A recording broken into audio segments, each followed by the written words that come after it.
Online कक्षा में स्वागत और अभिनंदन। आज हम श्रीमद् भगवद गीता के 48वें श्लोक का अध्ययन करेंगे।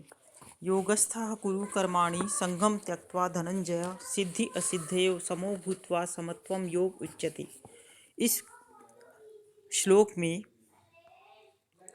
भगवान कृष्ण जो है वो योग की परिभाषा बताते हुए कहते हैं कि हे धनंजय, संगम त्यक्त्वा यानी कि सिद्धि असिद्धयो समा भूत्वा योगस्था कर्माणि कुरु।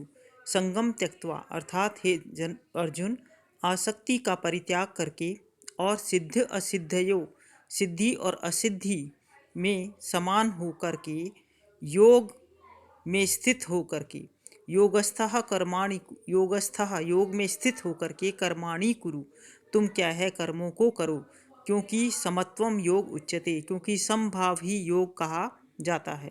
भगवान श्री कृष्ण अर्जुन को कहते हैं कि तुम क्या है आसक्ति का त्याग करके, संगम त्यक्त्वा आसक्ति का त्याग करके और सिद्धि असिद्धयो सिद्धि और असिद्धि में समान होकर के योगस्थः योग में स्थित होकर के कर्म को करो, क्योंकि समभाव ही योग कहा जाता है।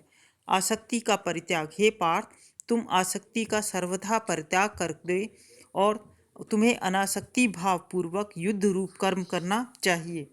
साथ ही कर्म करने के पश्चात कार्य में सफलता प्राप्त होगी या असफलता प्राप्त होगी, इस विषय में कुछ भी विचार नहीं करना चाहिए। इस तरह से सफलता और असफलता में समान भाव हो करके योग में स्थित होकर के निष्काम भावना पूर्व तुम्हें क्या है शुभ कर्म करने चाहिए। समत्वम योग यानी कि हे पार्थ, सिद्धि असिद्धि में समभाव ही योग कहलाता है। कार्य में सिद्धि प्राप्त होने पर हर्ष होना और असिद्धि होने पर तुम्हें विषाद नहीं करना चाहिए।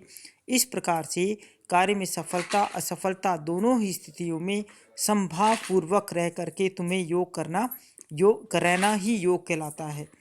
तुम्हें इस धर्म युद्ध में मेरी हार होगी अथवा जीत होगी, इस प्रकार के कि कर्म फल की आसक्ति का परित्याग करके युद्ध करना मेरा धर्म है, चाहे सिद्धि मिले या असिद्धि। इस प्रकार समभाव रहते हुए निष्काम भाव पूर्वक तुम्हें युद्ध करना चाहिए। धन्यवाद।